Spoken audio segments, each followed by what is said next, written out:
The sound of dripping. Not water, not blood, something in between. It was enough to stir Arya awake.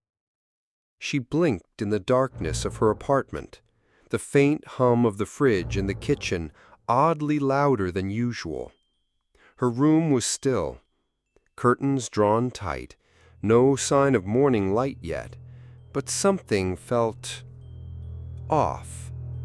Not wrong, not dangerous, just off, like stepping into a room seconds after someone else has just left it.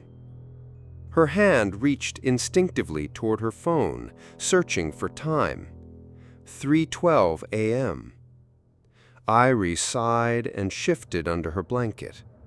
Her finger brushed against something on her pinky. She paused, tugged. It resisted. Her heart thudded once, hard. She sat up. Her eyes adjusted slowly to the dark, and she saw it, thin, crimson, and tied in a perfect knot around the base of her left pinky finger. The string, almost invisible against the shadows, but unmistakably there. She pulled again, still resisted. And then she noticed something else. The thread didn't end at her finger. It trailed downward, slipping off the edge of her bed, stretching taut across the floorboards and disappearing beneath the door. Irie's breath caught. She didn't remember tying anything to her hand. She hadn't gone out, hadn't had visitors. No dreams, no drinking, no games, just another lonely night with the sound of traffic outside and the neon flicker from the ramen shop downstairs. Just sleep. And yet here was this string. Irie leaned closer. It wasn't frayed or old. It looked new, almost silk-like in texture. The knot on her finger was impossibly clean, as if done by practiced hands. She tugged again. Nothing. The string refused to come off. She tried to slip her finger through, twist it out, untie it. Nothing worked. A chill began to form at the back of her neck. Not fear, not yet, but discomfort. She climbed out of bed, following the thread with her eyes. It didn't sag or droop. It was pulled tight, very tight, like someone on the other end was waiting. She moved to the door, slowly. The string passed through the narrow gap under it, completely still. Her mouth felt dry. She placed her hand on the door, paused, listened. Nothing. No wind, no movement. Just the humming fridge and the drip. She unlocked the door, cracked it open. The hallway beyond her apartment was dark, bathed in that sickly emergency light glow that only comes on during brownouts or ghost stories. And the string kept going, straight down the hall, past her neighbor's unit, toward the stairwell at the far end. She should have turned back, but she didn't. She stepped outside. The wooden floor beneath her creaked gently, as if whispering secrets to her bare feet. She walked.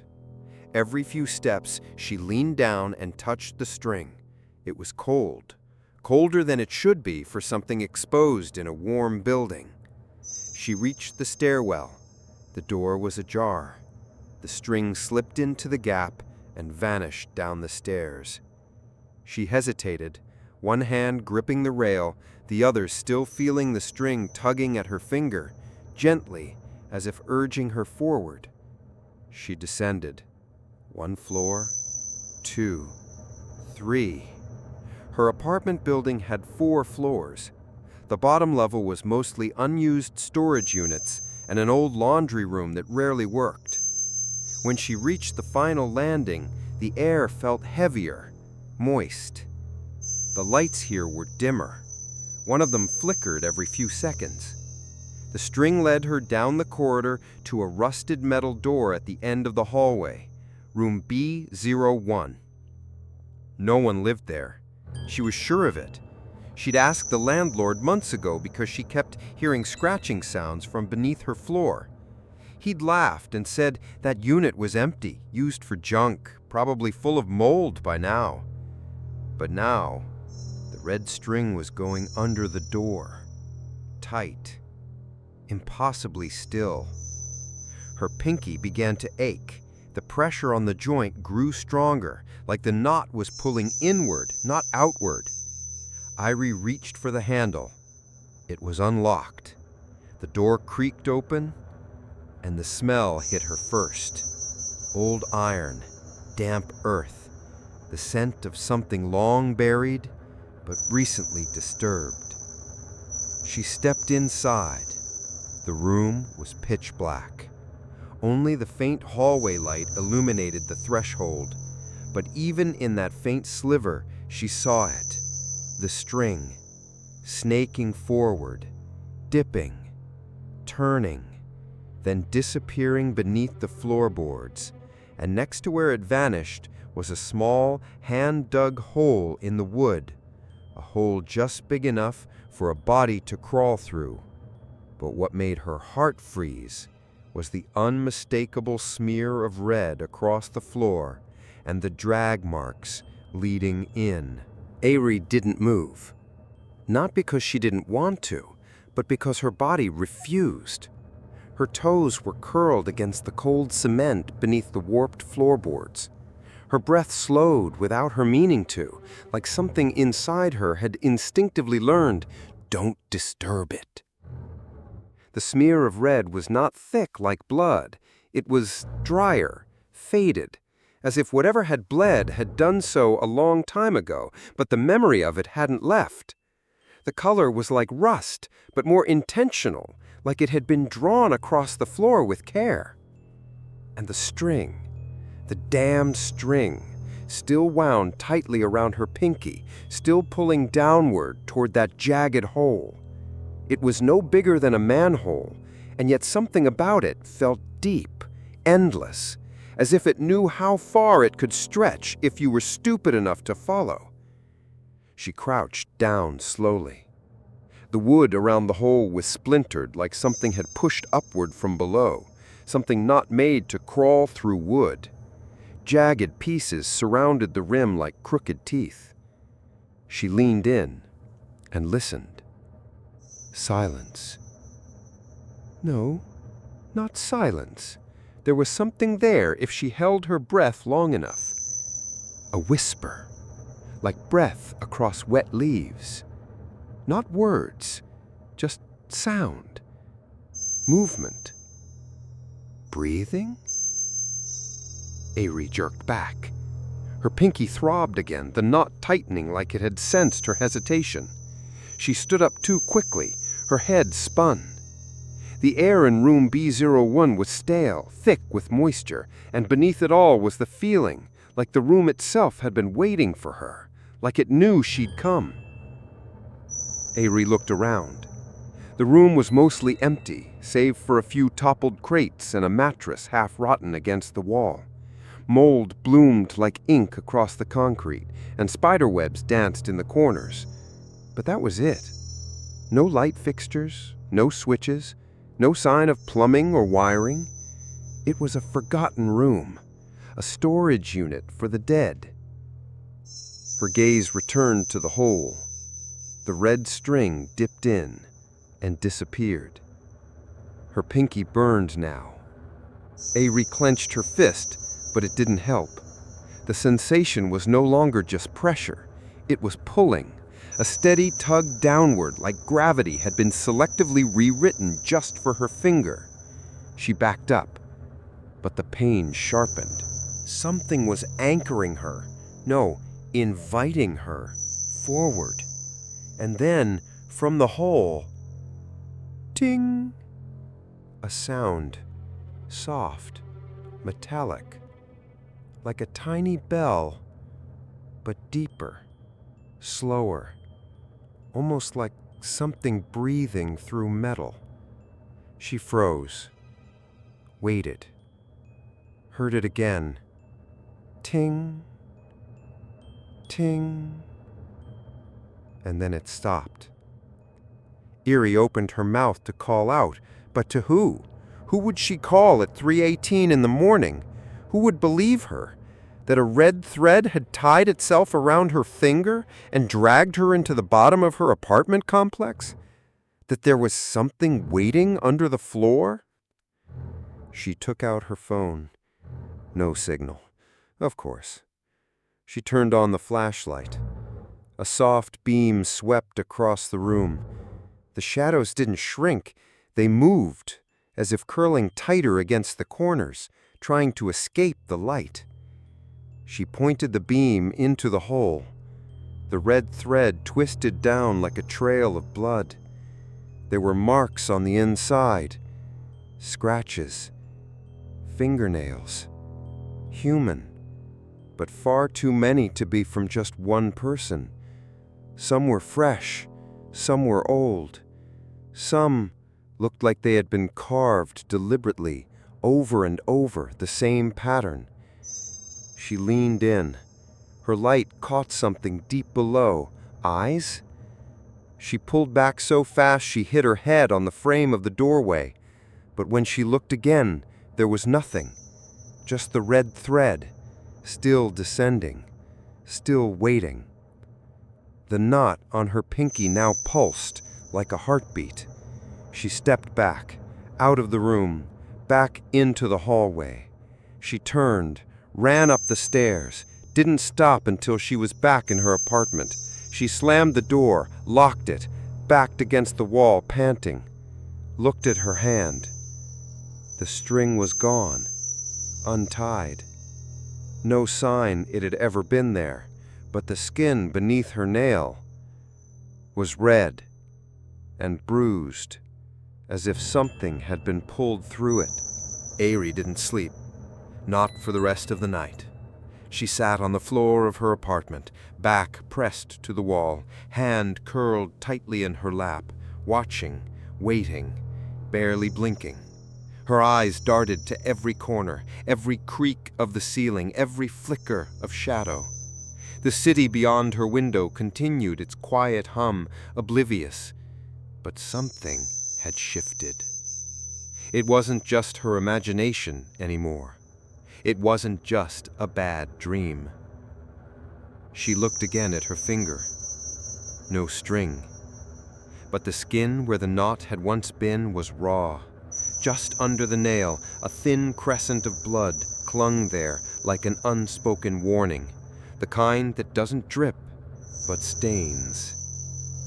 Her phone buzzed, 4:41 a.m. A message from Yui, her co-worker. "You still awake? I can't sleep. Had a weird dream. Some red thread around my leg. Lol." "Creepy, huh?" Erie stared. Her fingers trembled slightly as she typed. It wasn't a dream. 3 dots. Then nothing. She locked the screen, got up, walked to the mirror above her sink. Her reflection looked back, messy hair, dry lips, eyes too wide. But something was off. Not her expression, not her posture. Something else. Then she saw it. Behind her, on the white tile wall, a faint red line, drawn like chalk or smeared like dried blood. It trailed down the mirror's edge, ending in a curved hook, almost like a question mark. She spun around. Nothing. Just tile. Just wall. She touched it. Smooth. Dry. But when she turned back to the mirror, the mark was still there, visible only in the glass. Erie's breath caught in her throat. She wiped the mirror clean. Steam, tissue, water. The mark remained, only in the glass. She didn't scream. She didn't cry. She only whispered one word to herself. Why me? But the silence offered no answer. By 7 a.m., Irie had dressed and gone out. Anything to avoid being alone. The city had already shaken off its sleepiness. Cars honking, vendors shouting, school kids running past convenience stores. The noise was grounding, normal, safe. She stopped at her usual cafe, ordered her usual iced coffee. The barista gave her a strange look. "You okay?" Irie nodded, but her voice came out hoarse. "Just tired." She sat near the window, hands cradling the cup, eyes scanning every passerby. And then she saw it. A woman, middle-aged, standing across the street, motionless, eyes locked on Irie. And on her pinky finger, a red thread swayed gently in the breeze. Not tied, not looped, sewn into her skin. Irie dropped her cup. The woman didn't flinch, didn't blink, just smiled, and raised her hand as if to wave hello. But the thread pulled tight and vanished beneath her sleeve. Irie blinked. The woman was gone. Only the coffee stain remained. That night, Irie returned home. The hallway to her apartment felt darker, longer. The air carried a musty heaviness, and something else, a faint metallic scent, iron. Her neighbor's door, 2B, was ajar. She never saw them, didn't even remember what they looked like. Always quiet, always closed. Now, the door creaked softly as she passed. A whisper followed, soft, wet, like words being formed without a tongue. She didn't stop, she didn't look, but her finger ached again, just once, a small tug, a pulse. She locked her apartment behind her and collapsed to the floor, hugging her knees. But she noticed something immediately. On her floor, at the base of her bed, trailing outward, a faint red mark. Not thread, but a smear, leading toward her front door. No beginning, no end, just a line. Like something had passed through and left a trail behind. Irie didn't remember falling asleep, but when she woke, she was no longer in her bed. She was lying on the wooden floor, cold, stiff, her cheek pressed against the boards, and beneath her, a sound. Tick, tick, tick. Not a clock, not metal, more like nails scraping upward, slowly. She bolted upright. The room was dim.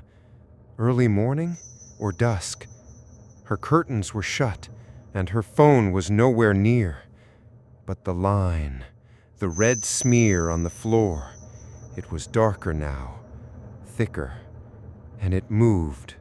Not by much, not like it had a will of its own, but it had shifted. The end of the smear, which had been near her door last night, now pointed to the opposite corner of her room, toward the window, as if dragging in slow motion. She stepped back, breathing shallow.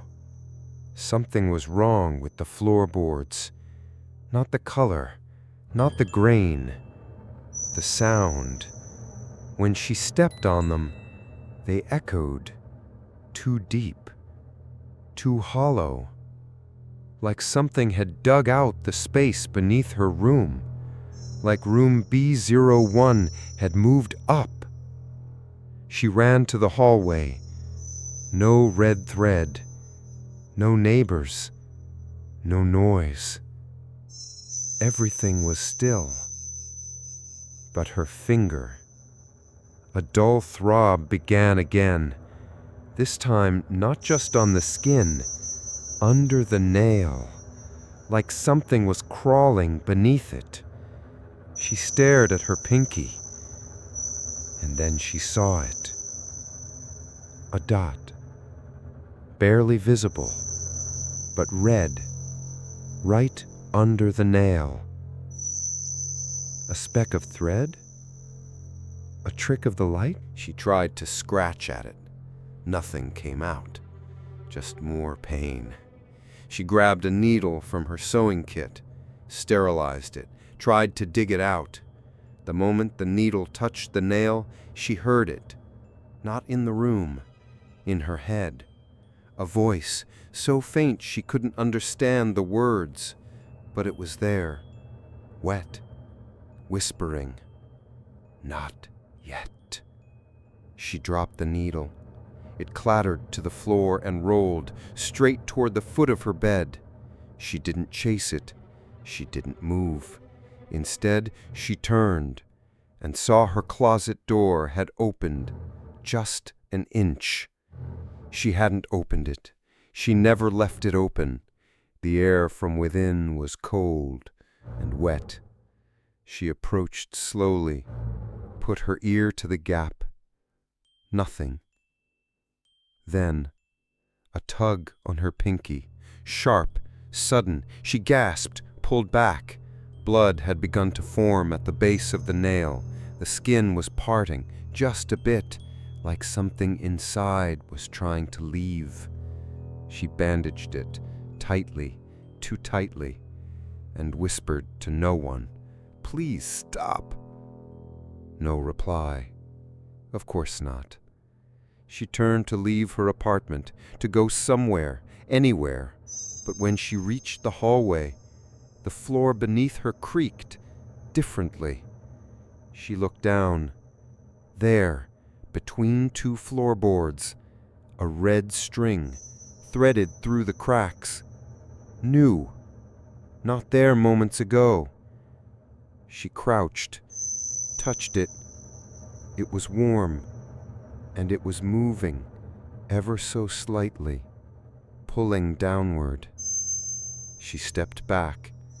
The lights above her flickered. Once. Twice. Then off. In the dark, her phone vibrated in her pocket. She pulled it out. A message from an unknown number. Only one word. Downstairs. Avery didn't reply to the message. She couldn't. Her fingers had gone numb, especially the pinky. It no longer felt like part of her body. It was cold, heavy, and the bandage, once white, had turned a soft brown red near the base. She unwrapped it with trembling hands. The sight made her stomach twist. The skin beneath the nail had split wider overnight. No blood now, just opening. From the center of the wound, a thin red thread pushed outward, not like something tied, but like something growing from within. Avery staggered back into the kitchen and grabbed scissors. Her mind screamed against it. Her instincts told her to wait, but something deeper, older whispered, "Now." She snipped the thread. It recoiled like a muscle. Her whole arm spasmed, and she heard it again. That sound, from nowhere, from everywhere. A breath? Not hers. Inside the apartment, but not beside her. Beneath. She turned and saw it. The floor under her feet was bulging, only slightly, only for a second, but enough. Something was moving down there, pushing upward, dragging itself along the underside of the wood, following her. She stumbled into the hallway, The thread she had seen earlier was now multiple threads, red fibers twisting out between every floorboard like tiny fingers clawing at the light. She didn't even put on shoes, just ran down the hall, toward the stairwell. Each floor she passed, the air grew colder. The building didn't make sounds anymore. It breathed, and with every breath, the red threads in the cracks twitched. She reached the bottom. B01 was waiting. The door closed now, but not locked. It never locked. She pushed it open with her fingertips. The darkness inside was thicker than before. It felt wet, like walking into lungs that had drowned long ago. The red string from her finger had stopped bleeding, but her entire arm now ached, a pulse that didn't match her heartbeat. She stepped in. The hole was still there. Bigger, wider, deeper. It had been dug out more, as if something had come back and had company.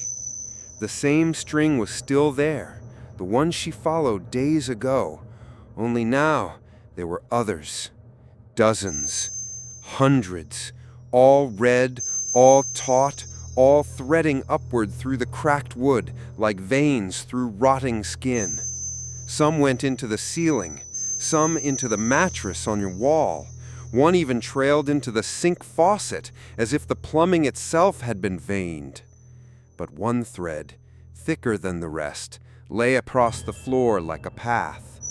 It moved, gently, rhythmically, as if breathing, as if waiting. Her finger began to pulse again. Worse, like her skin was trying to crawl off the bone. She dropped to her knees beside the hole. The red string dipped downward into it. This time, she didn't need to be pulled. She leaned in, shined her phone's flashlight. The walls inside the pit were no longer just dirt. They were scratched full of markings. Writing? No. Symbols. Circles. Teeth. Eyes. Red string, carefully tied in knots, adorned every edge like someone had decorated the descent. And deep below, so deep her light barely touched it, something moved. A shape. Crouched. Thin. Wrong. And it looked up. Eyes? No. A mouth. Curved into a grin. And then it whispered her name. Not loud, not angry, just patient, as if it had been waiting. Not days, not weeks, but years. Ari didn't scream. She couldn't, because the voice that whispered her name from the bottom of the hole didn't sound like a stranger. It sounded like her mother. Not the voice from her childhood memories, but the voice from her final days. Dry, soft, cracking like old paper. A voice that had called out from a hospital bed at 3:03 a.m., holding Ari's hand with fingers too cold for the living. Back then, her mother had said only one thing before slipping away. "I'll see you where the string ends." Ari had thought it was metaphor, some poetic nonsense conjured by pain and morphine. But now, her hand trembled over the hole. The red thread brushed her skin like a cold tongue. She knelt closer, unable to stop herself. The walls of the pit were pulsing gently, as if something alive was sleeping just beyond the dirt. And the markings, the teeth, the eyes, the knots, they seemed less like symbols now, and more like reminders, as if someone had been down there, often. Ari reached into the hole. Only her hand. The thread wrapped around her pinky again, gently this time, like an old friend embracing a finger it had missed. And when it touched her fully, the memories came. Not all at once, just a flash. A girl, younger, kneeling in this exact room, digging, laughing, her hands bloody from splinters, red thread already on her wrist, not tied, woven into her skin. Then darkness. Then nothing. She pulled her hand back.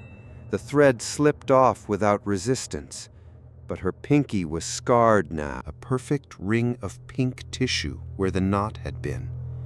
Old, healed, impossible. She stumbled back from the hole, heart pounding. She had been here, not in a dream, not in a vision, in reality. Some older version of herself had already come, already followed the string, and possibly hadn't returned. She tried to leave the room. Her hand found the doorknob, but it wouldn't turn. The air behind her grew warmer, and a sound rose, click, click, click, like fingernails tapping wet stone. From the hole, from beneath, she turned around and saw it. A shape, rising slowly, a figure tall and wrong, bones bending at angles that didn't belong to human joints, but the face still in shadow, except for the mouth, smiling, wide, too wide. It spoke again, still in her mother's voice. "Welcome back, Airi. You never finished the thread." Airi collapsed to the ground, her legs no longer listening. Her phone flickered in her pocket. She pulled it out, desperate for a signal. One notification, a photo from an unknown sender. She opened it. The image was of her, asleep in bed, from above. But in the photo, the thread was tied not just to her finger, it was coming out of her mouth. Airi couldn't move. Her body was still in room B01, but her mind, it wasn't here anymore, not fully. The photo on her phone showed a truth her brain refused to accept. The red thread, not just around her pinky, not just in the floor. It had been inside her, woven into her skin, threaded out through her mouth like a puppet, like a promise. And that was when the memories bled in. Not all at once, not with clarity, but like watching an old VHS tape warped by time and dusk. She was 8. The memory returned slowly, like it had been hiding behind fogged glass. Airi at a shrine deep in the countryside. The summer air was thick with crickets and incense. She remembered the robes, not hers, her mother's, red and white, like a miko, but darker, more faded. Her mother had carried a bowl. Inside it, water, salt, and something that moved. Red strings, knotted into symbols.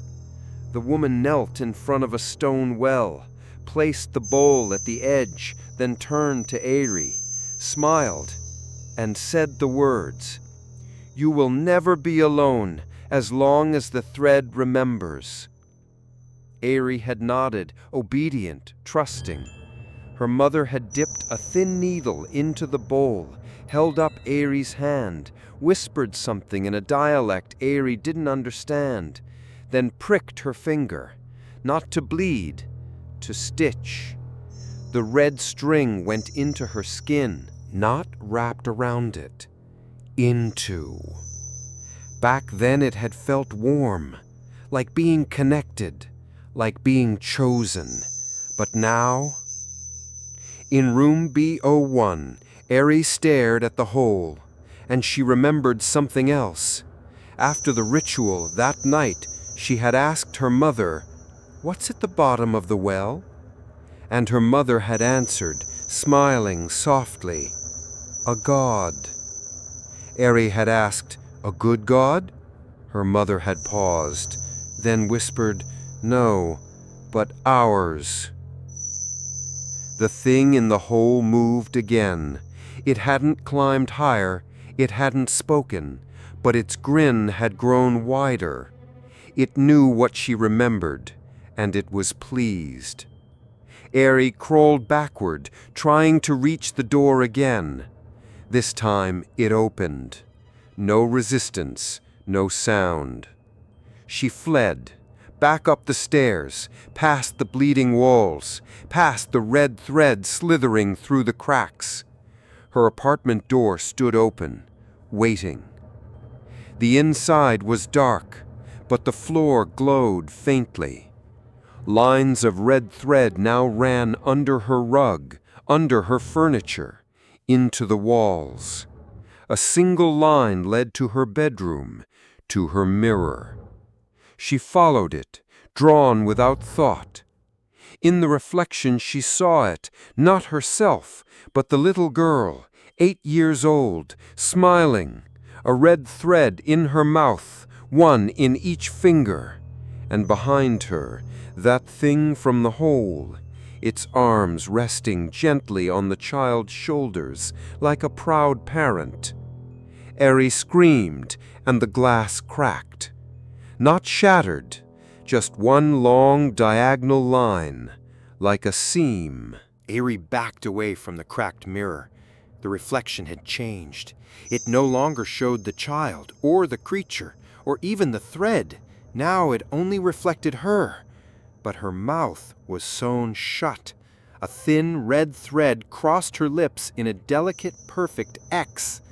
But when she touched her real face, nothing. No thread, no blood, no pain. Yet the reflection stayed the same. That was when she felt it, a faint tugging behind her left ear.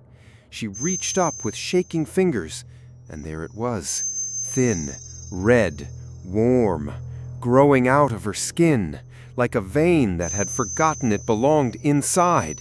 It wasn't just on her pinky anymore. It had begun to spread, down her arm, around her ribcage. She rushed into the bathroom, peeled back her shirt. Beneath her skin, barely visible under the translucent stretch of flesh, were lines. Faint, red, stitched pathways, like someone had mapped her veins with thread. They weren't scars. They were alive, and they were moving, slowly, rhythmically, pulsing with the same beat as whatever waited in the hole. She screamed, finally, and the moment she did, her lights flickered, all at once. Kitchen, hall, bathroom, then darkness. And from beneath the floorboards she heard the sound again. Click, click, click. Not random, not distant, closer. The apartment seemed to shift. She felt it, a breath, a tightening, like invisible threads were pulling the walls inward just a hair closer. She backed into her bedroom. The mirror was gone, shattered, but the red line across it, the seam, remained. She watched, and it opened, not shattered, opened, like a mouth splitting down the middle. From the seam, fingers emerged, thin, pale, damp, stitched together at the joints, not bleeding, just wrong. They gripped the edges of the glass, and then a face. Her face, but off. The eyes were too wide, the mouth too calm, the lips stretched in a smile far too practiced. The double looked at her and whispered in a voice that sounded like every voice Airy had ever known layered into one. "It's time to finish the pattern." Airy turned and fled, back to the door. The hallway outside was alive now. Red threads danced along the ceiling like veins above a rib cage. The walls were breathing. Her neighbor's door, 2B, was wide open, and inside she saw them, the neighbor, floating, tethered by a web of red thread to the ceiling like a marionette in eternal suspension.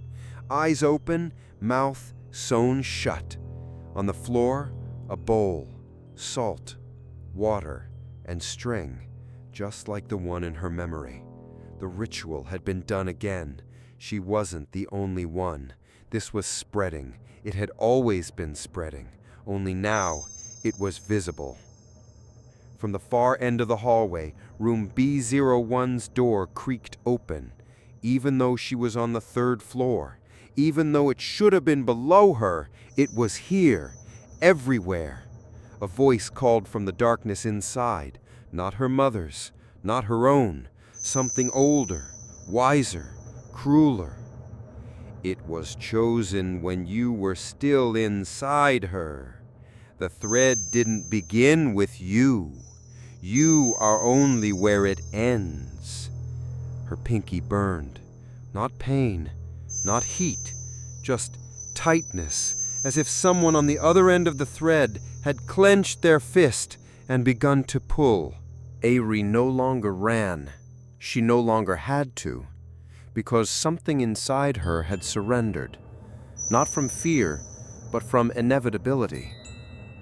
The thread inside her didn't tug anymore, it guided, like a memory long buried finally finding its way back to the surface. The hallway outside her apartment had changed, or maybe it hadn't. Maybe she had. The walls were too quiet now.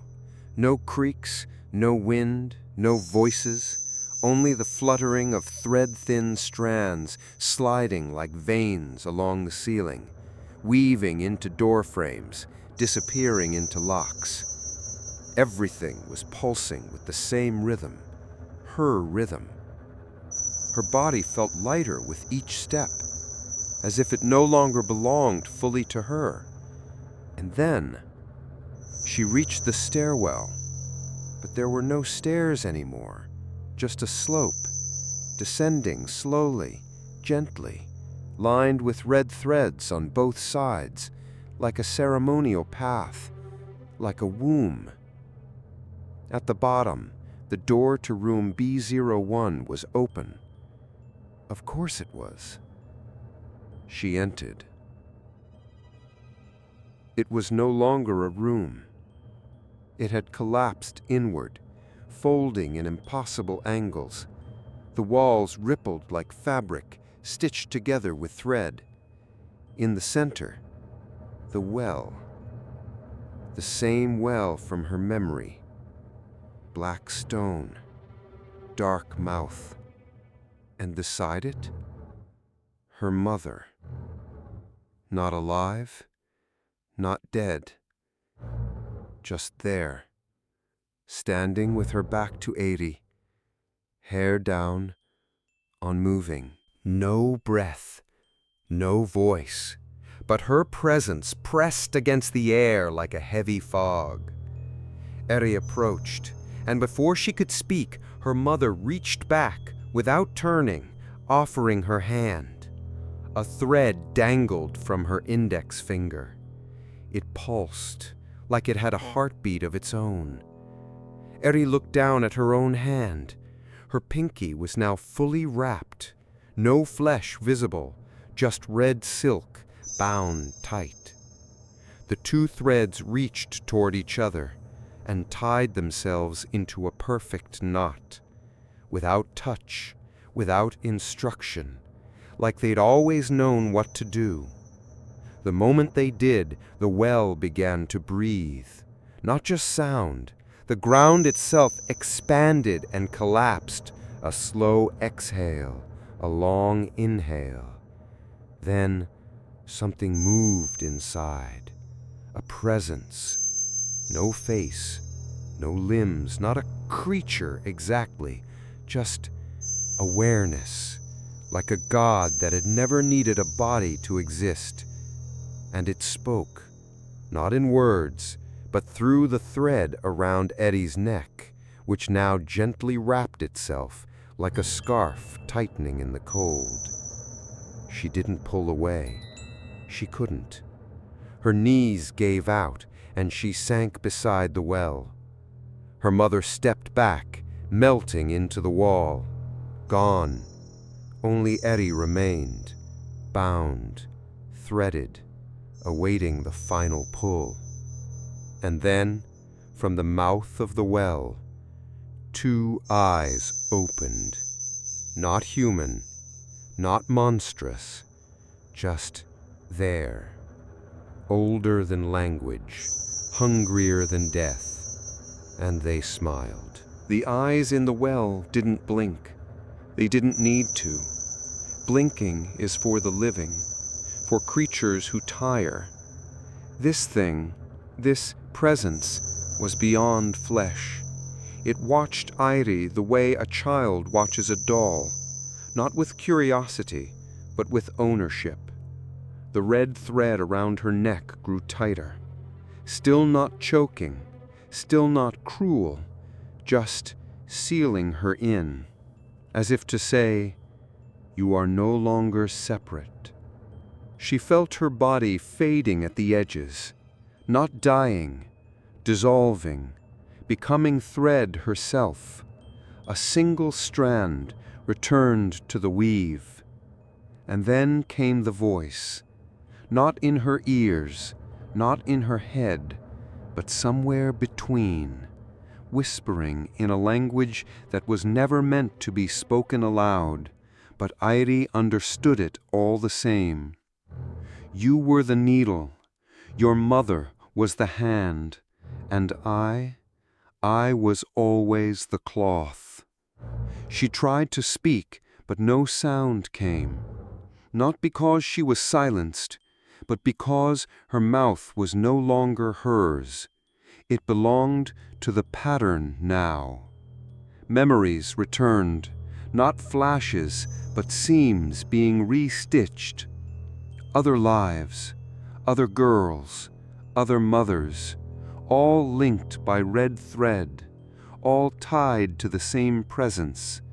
Some followed willingly, some resisted, but they all ended here, in the mouth that smiles, in the well that isn't a well, in the womb beneath the world. And then Airi stood up, or maybe she floated. Her body was both here and not.